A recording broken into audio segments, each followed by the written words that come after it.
وتنزل لاحمد السيد. حسام عاشور مفيش تغيير، ودومونيك على طول يلعبها اماميه هناك حلوه قوي لسيد معوض. وسيد معوض مين هيقابل هنا على طول زي الشيخ طه؟ الله يا شيخ طه ويا ابو تريكه. نفس الكاميرا تيجي على الشيخ طه، ليت الشباب يعود يوما. هو بقى ده الشيخ طه يعني، وهو ده مثلا رضا الله يرحمه، هو ده بدر عبد الفتاح، الناس اللي كانت بتميل بوش رجليها كده وتحط هدف جميل جميل جميل. ابو تريكه يرد ملعب الامير محمد بن فهد زئير الجماهير المصريه. ابو تريكه بتمريره حلوه قوي قوي من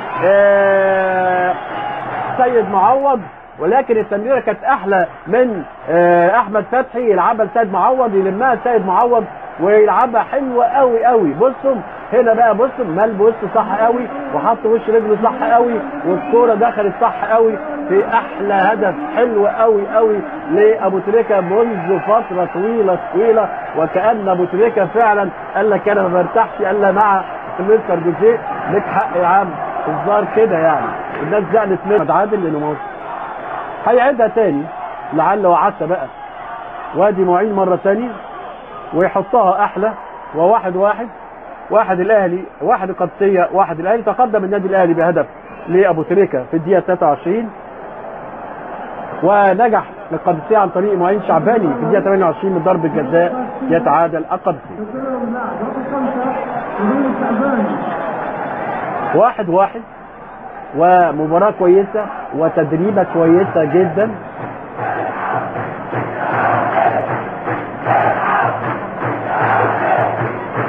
على طول حسام غالي بعقل تنزل حسام عاشور. حسام عاشور على طول هناك اماميه هناك عند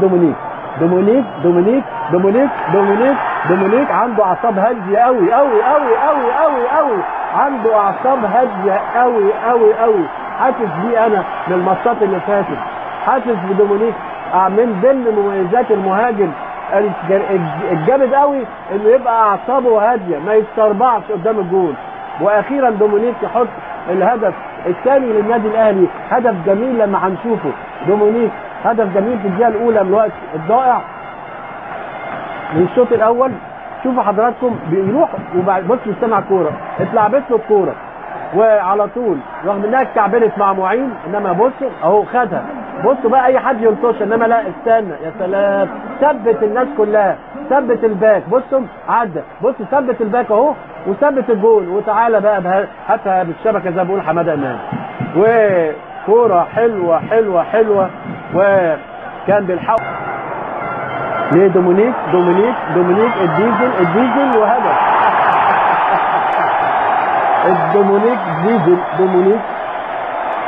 دومينيك في الدقيقه 17 كده من زمن الشوط الثاني يحرز دومينيك الهدف الثالث للنادي الاهلي والثاني ليه من تمريره من مين؟ من محمد شوقي. بيفكرني بعز الدين يعقوب.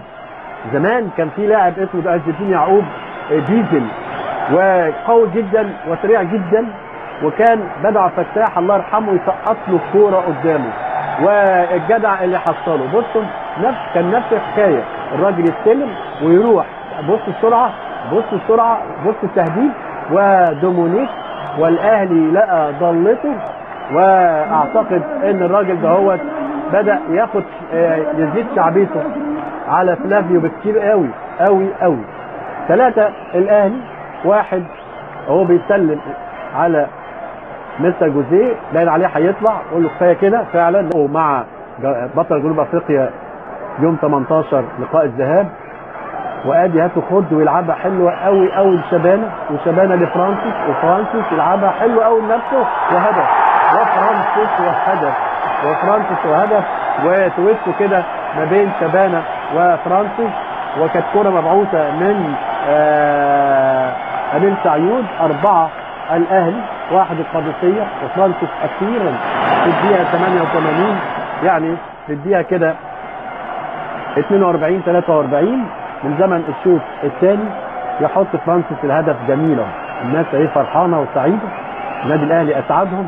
وهاتوا خد مع شبانه كده، عكس شبانه نمرته مع بقى 31 وامين سعيود 11، لما عكسها بقى حريف. بصوا اهو لعبه حلوه قوي بصراحه يعني فرانسيس، وكأن الحظ يعني. واحد يقول لي طب هو ايه اللي جرى؟ اقول له فرانسيس لقى بقى ايه جو من الاحترافيه الصح، جهاز كوره بالمقياس، جديه. واحد هيقول لي يعني قبل كده ما كانش فيه جديه، اقول له لا، انا شخصيا انا كنت في عون حسام البدري في الفتره اللي قعدها، اللي هي كانت فتره هيجان وفتره عدم ثبات وفتره كده هو ما فيهاش استقرار، وفتره كان ب4 اهداف لهدف. ممكن الهدف الخامس ولا هدف الخامس والهدف الخامس الجميل جدا لشبانه، لبس الرقم 31، خد الفانيلا بتاع السعيود. وواحد من الناس اللي كانت برضو مش باينه اللي اسمه عبد الحميد شبانه. ويعني هنفضل نقول ان مستويات كتيره جدا عليت في الفتره اللي فاتت، استقرار، تدريب بوعي، ضبط وربط، مدرب عارف بيعمل ايه، مدرب شخصيه قويه، ارتياح نفسي للعيبه، في وقت يقدر يعدل فيه مستر جوزيه، في وقت للعيبه كل واحد واقف على سلمته مش بيتنافس مع الاخر، ده لعب وده ما لعبش ليه.